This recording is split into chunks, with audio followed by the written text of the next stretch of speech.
¿Qué tal? Muy buenas noches.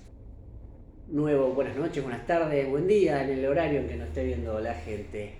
Nueva emisión del Cazador TV, como solemos decirlo, el canal de YouTube de nuestra librería, El Cazador del Libro, quien les habla, Carlos Bukovac, su titular. Hemos ya comenzado la semana pasada con la temporada 2023, cuarta temporada, y esta vez vamos a estar retornando a una de nuestras secciones favoritas, explorando bibliotecas amigas. Explorando, ¿no? Nada más que eso, no robando ni nada por el estilo como algunos tienen ese temor. En esta oportunidad me encuentro con uno de nuestros mejores clientes realmente. Ahí estuvo disputando el Cazador de Oro 2023, el licenciado, ¿no es cierto? Fernando Ventura. Muchas gracias por recibirnos, Fernando, y por prestarte a esta charla. No, por favor, gracias a vos. Le vamos a pedir que hable un poquito más fuerte, porque acá no tenemos los micrófonos, los corbateros, eso, así que tiene que salir Ahí está, en el perfecto. video. Bueno, preséntese. ¿Quién es Fernando Ventura? Fernando Ventura, economista, licenciado en economía, una maestría, y soy docente ahí en UNR, tanto en ciencias económicas como en ciencia política. Y más bien vinculado a estructura económica argentina, política económica argentina, economía de la energía, un poco todas esas ramas más de la realidad económica y más de la macroeconomía, ¿no? Muy bien. Pero todo eso es lo académico. Eso es lo académico. Vayamos a lo jugoso. Después,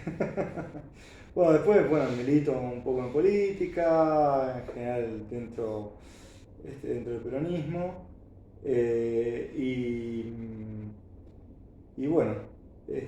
También tengo actividades, por supuesto, privadas para ganar el sustento, pero necesarias hoy en día. Tal cual. Y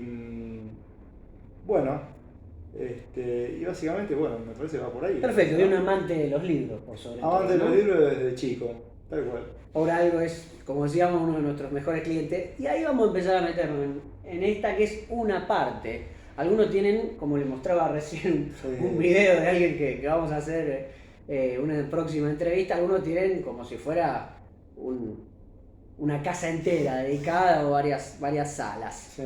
En el caso de Fernando está como repartida entre varios lugares. Esta es una partecita de su biblioteca. Después tiene, en su empresa, en la casa de sus padres, en varios lugares. Un montón de lados. Y notábamos una particularidad. Estamos hablando con un economista, pero nos está mostrando una jugosa, una muy rica biblioteca, pero que tiene, por lo menos aquí estamos viendo, muy pocos libros de economía. Sí, acá justo no tengo libros de economía, tengo en otra habitación de la casa, que son los que más uso para las cuestiones de clase y esas cosas. Y después, en la oficina también tengo por ahí los que no uso tantos de economía, y los que tenía también cuando estudié. Pero quizás su mayor pasión vaya por la política, entonces podría decir. Sí, no, economía, política, sí, historia, también mucho. Algo, en su momento leí algo de filosofía, traté de involucrarme un poquito ahí, pero como para tener alguna idea. Pero principalmente, y también desde un tiempo a esta parte, muchas cuestiones de estrategia militar, historia militar, etc. Interesante. Ahora, ahí hice una pequeña selección y ahora vamos a charlar, nos vas a hacer algún comentario.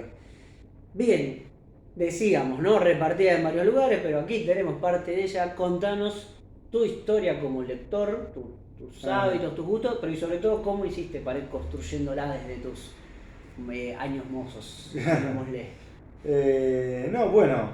Compraba tanto en librerías acá de Rosario y en librerías de usados. Claro. Casi todo acá, en Rosario, en Buenos Aires pocos, algo cuando por ahí viajaba. ¿Cuál era tu librería favorita de usados en aquellos tiempos? No, generalmente Pez Volador, me parece, ¿no? En aquellos tiempos. ¿Ya existía? Sí, ya existía. Recién me dijo cuál era su edad usted. Sí, no. Ya existía. Estoy hablando, empecé a comprar a principios de los 90. En los 80 no compré nada, era muy chico, obviamente.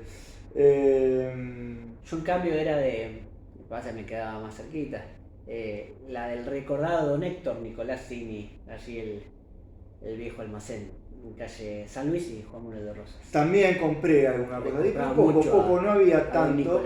Y algunas cosas Sí, charlé con ese hombre, me acuerdo. Mira, ahí tendría que comprar en su momento a Ceresole, que lo tenía y no lo compré. Porque también no sabía muy bien quién era, pero mira, me hace recordar. Voy a hacer algo, no sé, hace mucho, hay que dejarlo hablar el entrevistado, pero bueno, una anécdota. Prácticamente el proyecto, la librería El Cazador, prácticamente se puede decir que tuvo mucho que ver con el viejo almacén, porque cuando ya no estaba don Nicolás, estaba su hijo y medio que estaba en declive y demás. Y un día cuando yo estaba con la idea ya incubada y demás, bueno, tengo que arrancar, y para arrancar, ¿qué hay que hacer? Claro. Hay que tener mucho material, le agarré, le compré como todo lo que tenía de la colección Hispamérica, como 30 libros le compré, bueno, con esto arranco, vamos, y me lo llevé a todo. Así que un gran recuerdo para este gran escritor de la historia rosarina y del revisionismo Don Cini. Muy bien, lo interrumpí. Y también tenía, bueno, que después lo compré, está por ahí. Como es Rosa, prócer argentino de Rotger. Sí, Don Aníbal. Ahí lo tengo en la Argentina, la masonería en la Argentina. Lo tenía Cini y no se lo compré en ese momento porque me parecía que estaba medio caro, pero no tenía plata, era muy chico. En aquella época regateaba bastante, ahora ya no tanto.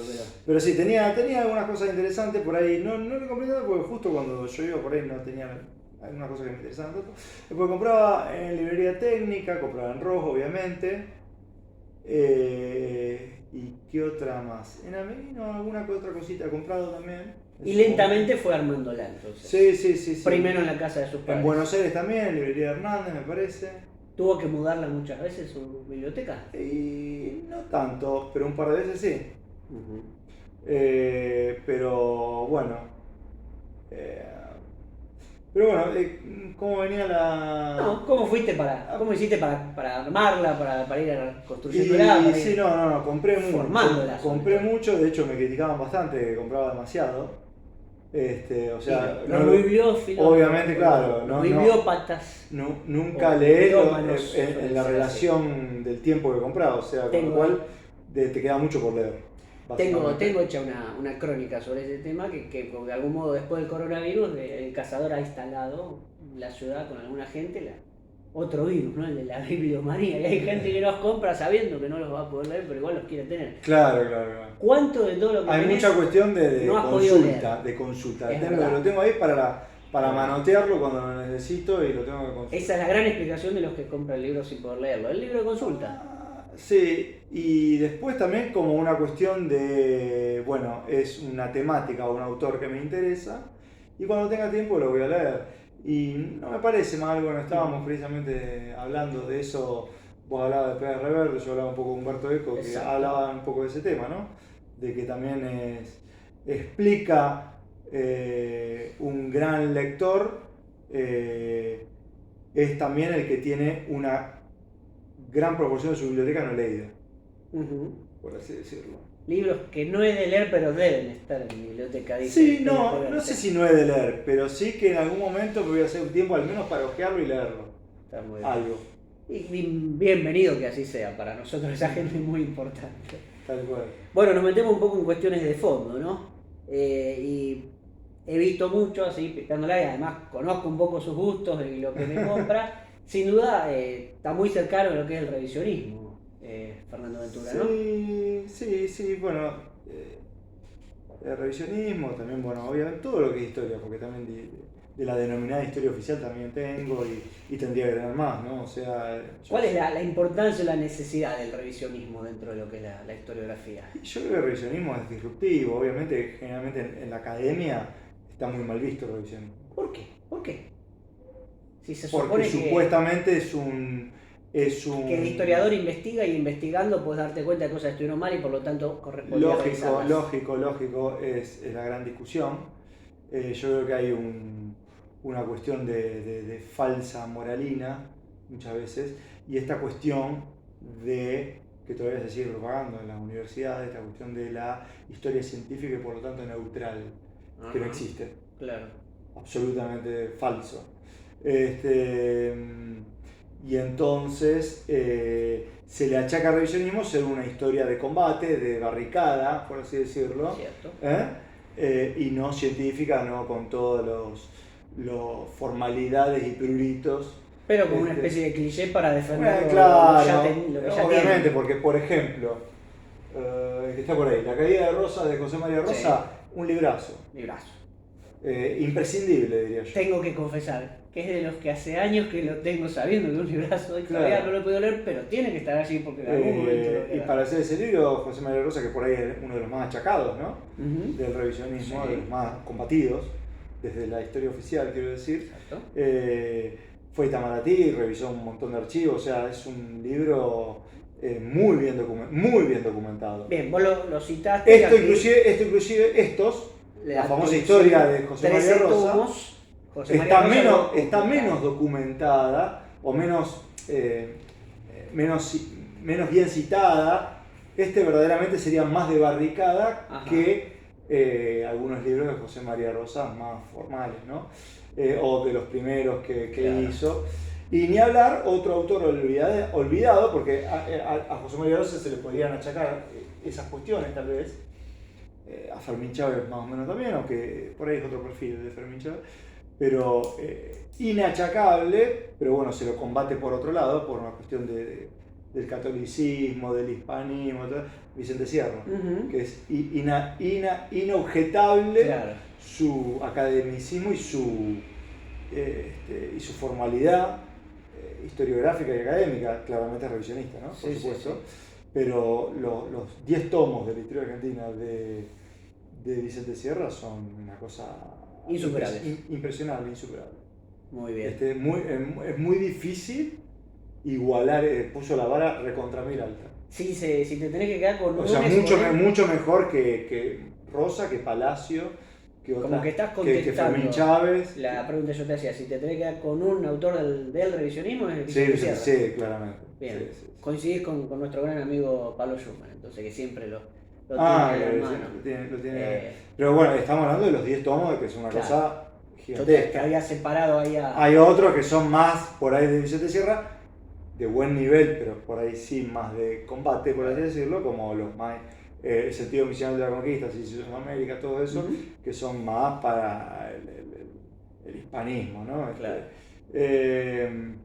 Pero la historia argentina de Vicente Sierra es insuperable. La tendrás por ahí seguramente. No, está en otro lugar. En otra de las sucursales de la Biblioteca Aventura. Tal cual, está en otro lado. Bien, entonces esa comparación, ¿no? Por ahí el más marketinero, yo lo hice revisionismo, piensa más en José María Rosa, pero el emblema y la rigurosidad es Vicente Sierra. Sí, me parece. Muy bien. Bueno, y esto me lleva también, por el hecho de ver toda la colección, los 21 tomos, y por ahí también teníamos, por ejemplo, San Agustín, acá tenemos Marechal y demás, las famosas obras completas. ¿Sirven las obras completas, Fernando? ¿O es mejor un libro especial y tomarlo, leerlo, llevarlo de aquí para allá? Yo como que, además está la cuestión comercial también del libro, yo no le tengo mucho amor a las obras completas. ¿Usted cómo la ve? A mí me gusta mucho la obra completa. Sí, porque generalmente las buenas obras completas, más allá que por ahí a veces papel Biblia por la cuestión de la cantidad y todo eso, pero están bien armadas, explicadas por profesionales que han investigado ese autor. Claro. Bueno, acá por ejemplo tengo obra completa de Dante, y está en español y en italiano y con pie de página explicado, o sea, es insuperable. Bien. O sea, con lo cual hay todo un trabajo, es como una Biblia, o sea, la Biblia no es solamente crudo, o sea que, los versículos, sino que está toda la cuestión para los especialistas, o también ese término medio raro, yo no lo quiero mucho, pero fanáticos de tal autor, vale tener los libros específicos y las obras completas también. Sí, bueno, si sos tan fanático, ya tendría que tener primeras ediciones o ediciones más o menos tempranas y después, claro, y después, pero bueno, de muchísimos autores no hay obra completa. Exacto. De muchísimos. Sí. Bueno, ¿no? Bien. Seguimos con esta onda de... Por ejemplo, perdón, ¿no? Obra completa de Marechal, Borges tiene su obra completa, yo no me compré la obra completa de Borges. Hay obras completas de Roberto Arlt, me parece, por ejemplo. Creo que sí. Y no me acuerdo, no sé si Luis Casares tiene obra completa, me parece que no. De Cortázar hay obras completas, me parece. pero son pocos, son los recontra... los autores muy asentados y muy... no diría exitosos porque no me gusta esa palabra, sino los consagrados. Esa es la palabra por ahí más. Exacto. Y que así todo necesitan un buen financiamiento, un buen aporte monetario, porque no es fácil. No. Por ejemplo, a los descendientes de Marechal les costó muchísimo hacer la obra completa de Marechal. Me imagino, sí. No fue para nada fácil ni sencillo. Quizá alguna fundación, toda Exactamente, esa movida. Tiene que conseguir financiamiento. Siguiendo con esto que te decía, ¿no? El economista, pero que en esta sección vamos más por el lado de la política. Sí. Y además debemos reconocerlo, poco vendemos de economía y mucho más de política, filosofía. Y en general se edita poco de economía. Puede ser. Hay muy poco de economía, hay mucho, obviamente hay que conseguirlo. Tengo algunos de economía, inglés, pero no son de los hay de mucho su de agrado, afuera, porque también la economía es mucho de documentos que salen en revistas científicas, entonces no hay libros, no hay tanto libro, y en español hay poco. Entonces, profundizando en esta cuestión política y estrategia, aparece acá que lo hemos vendido más de una vez, cada vez que aparece. Y sí, que hay poca edición en castellano. Suculento realmente, hacemos una diferencia cada vez que lo conseguimos. Strategy de Little Heart. Aquí lo tenemos en inglés encima. Sí. ¿Qué nos puede contar? Que últimamente nos dijo que leía mucho sobre estrategia militar. Sí, yo este libro lo tuve que leer en portugués porque no lo vi yo en español. Lo tengo por ahí, o lo voy a regalar ahora que tengo el libro en inglés. Y sé que en español lo editó el Círculo Militar. Cierto. El Círculo Militar es una de las pocas ediciones porque no está muy editado el libro. Y es no solamente un clásico, sino que es para mí imprescindible. ¿Por qué cuando uno habla de estrategia inmediatamente aparece el Little Heart? Y porque, bueno, él tiene la cuestión de la aproximación indirecta y en realidad es un gran divulgador y un gran adaptador a Occidente de Sun Tzu. Ah, por ese lado. Que acá hay una edición especial de Sun Tzu. Ojo, no me va a tirar todo. Acá, vamos por acá, ahí está. Ahí veo un lindo ladrillo de color verde que le vendió el cazador. Exactamente, le vendió el cazador, un libro de Artigas que me compré en Montevideo, muy lindo. Bien, así que hay un gran... Historia de las ideas políticas de Vicente Sierra, historia de la idea política argentina. Qué lindo. Así que está muy emparentado con Sun Tzu, es como el que lo... Sí, porque es un poco... entre comillas lo traduce a Occidente. Un poco lo toma para llegar a esta cuestión de la teoría, por así decirlo, de la aproximación indirecta, que es bien, o sea, del pensamiento oriental, que no tendría nada que ver con Occidente, que sería más bien, Occidente va primado del pensamiento de Clausewitz, de Jomini, Pasa con Sun Tzu y después también con Little Heart, lo que pasa con mucha gente que por ahí es más citada que leída verdaderamente o no tanto. Puede ser. Sun Tzu no tanto porque es fácil de leer y es muy cortito, claro. Es muy chiquitito. Little Heart puede ser que es más citado que leído, puede ser. Bien, y otro que quizás también ocurra eso, si hablamos de alta política internacional, de geopolítica, este hombre, para muchos muy odiado, lo catalogan de nefasto y de tantas otras cosas, hasta con tintes religiosos, Don Henry Kissinger. Sí. Es importante leerlo también a Kissinger. Y sí, siempre hay que leer a todos los que han tenido además estado en la alta política mundial durante tanto tiempo. Claro. ¿No? De Kissinger tengo ahí Diplomacia. Este es uno de los últimos, no sé si el mejor, recién charlamos con una compañera. Bueno, están las memorias. Las memorias a lo mejor. Sí, lo tengo. Bebé en ladrillo. Claro. Además son más bien de la guerra de Vietnam. ¿Y qué más? El de China, que sacó, riquísimo, China. Vale la pena leerlo. Vale la pena, pero bueno, no lo tengo, no lo compré en su momento, el tablero mundial de Brzezinski. Claro, ¿no? Ese también. Como que son textos donde... O Kennedy, donde o Paul Kennedy, ¿no? Entre un que otro renglón van diciendo eso que no suelen decir. Exactamente, sí. Bueno, tenemos 2 o 3 más que nos quedan y luego la frutillita del postre, una cuestión ahí un tanto polémica de la cual solemos hablar usted y yo. Aquí debo confesar también, el cazador no lo suele vender mucho, pero es un flor de autor, muy también académico, se lo Sí. lee, se lo estudia mucho en las universidades, lo cual, por lo que decíamos antes, ya por ahí le tenemos una especie de sospecha, pero es un gran autor. Nos referimos a Eric Hobsbawm.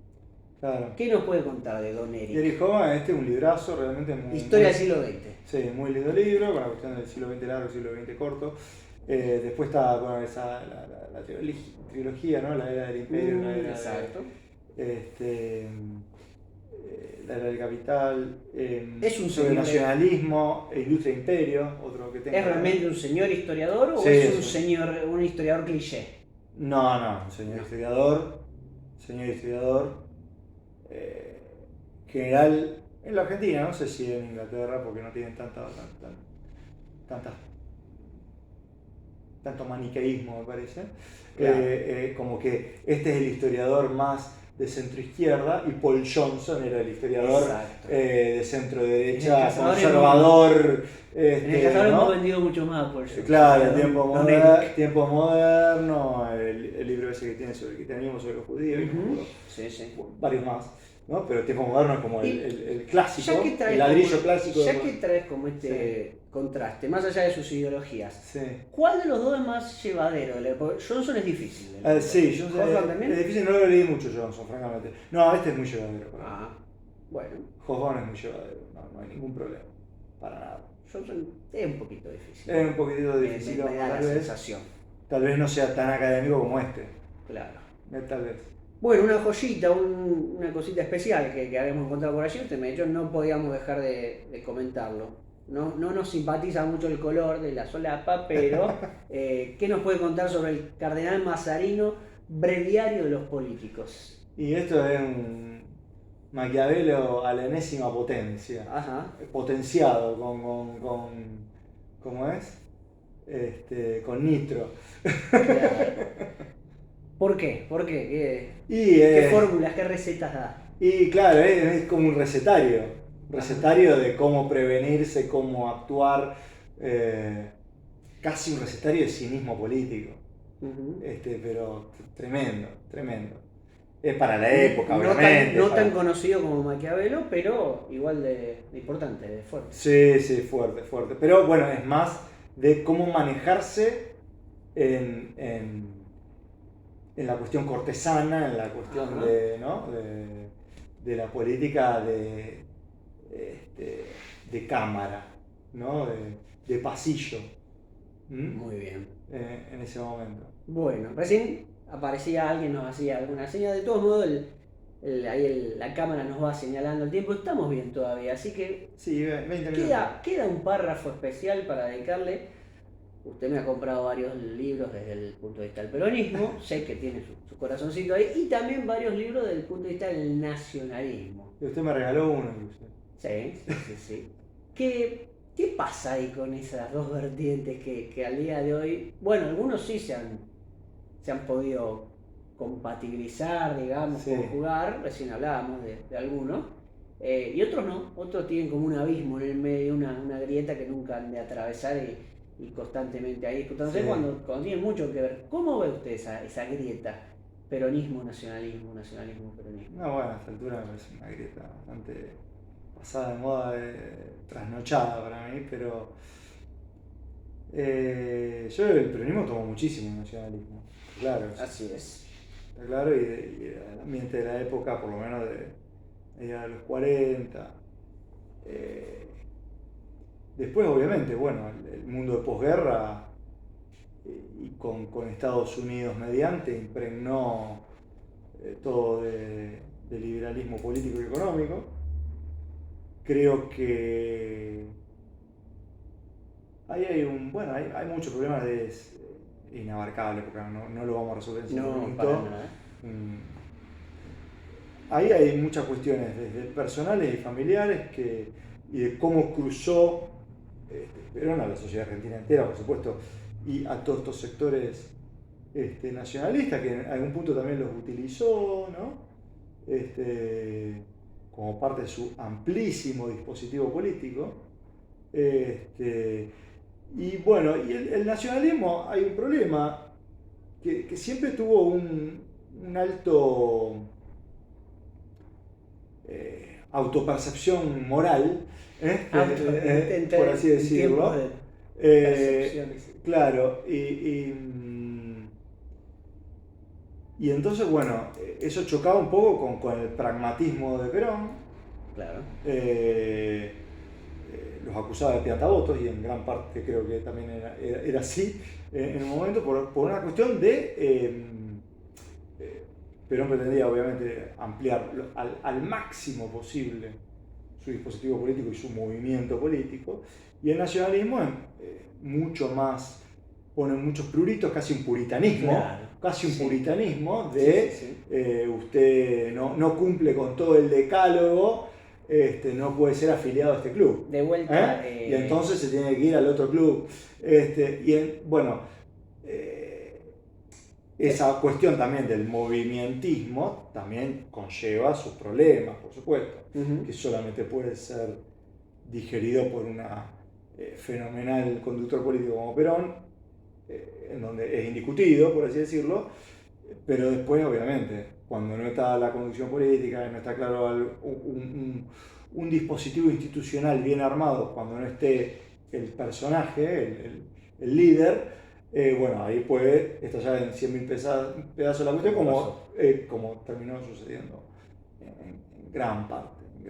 Ahora se me ocurre, pues, esto que decías es a nivel sin duda de la praxis, ¿no? De la política. Luego, en nuestro menester concreto, que son los libros, quizás ahí la grieta, bueno, sí, existió y hay libros Sí, asusta, le dio con un caño. Mucho un lado hacia el otro, pero me refiero a los lectores.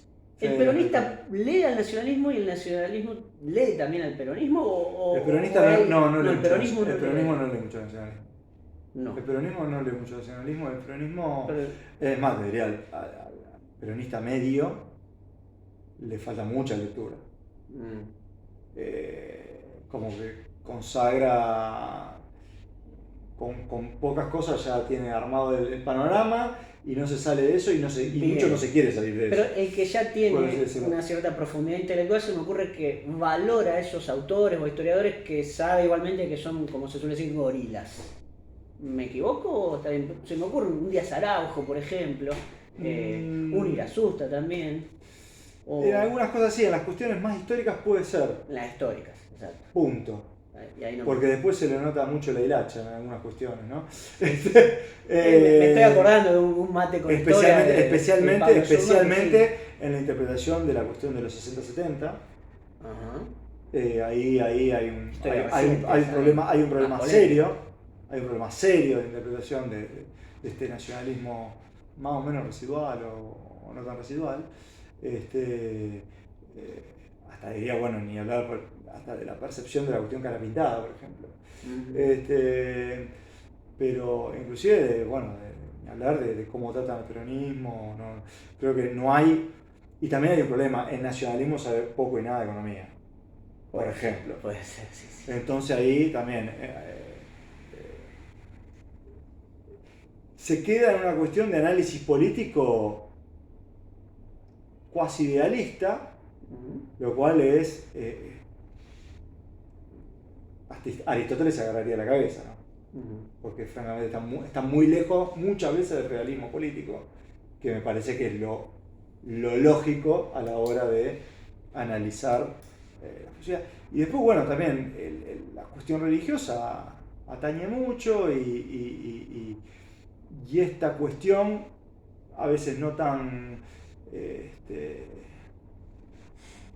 expuesta, no tan transparentada, pero sí esto de una nostalgia de prácticamente un integrismo religioso, ¿no? Por atrás, de fondo, que en América es muy difícil, por no decir imposible. Claro. Porque nuestra realidad desde la conquista en adelante ha sido trazada y cruzada por mestizaje, por inmigración, por un montón de cuestiones, por la cuestión de la emancipación, por supuesto, y por la modernidad. Así es. De la que es muy difícil salirse y decir, bueno, no puede haber un tradicionalismo de acá. Imposible. Sencillamente imposible. Bien. Nuestro máximo trasfondo cultural para atrás lo barroco. Ya más para atrás es casi una nostalgia indigenista. Claro. Pero entonces ahí hay muchas cuestiones que cruzan y me parece que hay incomprensiones y mucho puritanismo, me parece. Bien. Bueno, vale la pena entonces haberlo escuchado a Fernando. Sabe la gente que hay mucho público dentro del Cazador que proviene del nacionalismo. Y si no hacemos una mesa redonda podría ser, ¿por qué no? Un debate. Y discutimos un debate. En esta ocasión era escuchar a alguien proveniente desde el peronismo, esa crítica hacia el nacionalismo. En otra futura emisión, ¿por qué no? Sí. La próxima podrá ser la otra campana y en algún momento un debate. Pero realmente muy, muy interesantes los conceptos que nos ha vertido. Bueno, ¿cómo la pasó? ¿Bien? Muy bien, muy bien. En el tiempo correctos. Bueno, le agradecemos mucho a la compañera que nos estuvo asistiendo, nos dio algunos consejitos. Y bueno, esperemos que sea disfrutado por la gente. No se olviden entonces de suscribirse, El Cazador TV, activar la campanita y todas esas cosas que colaboran tanto en el mundo virtual. Muchas gracias, Fernando. Gracias, Carlos. Nos vemos. Adiós.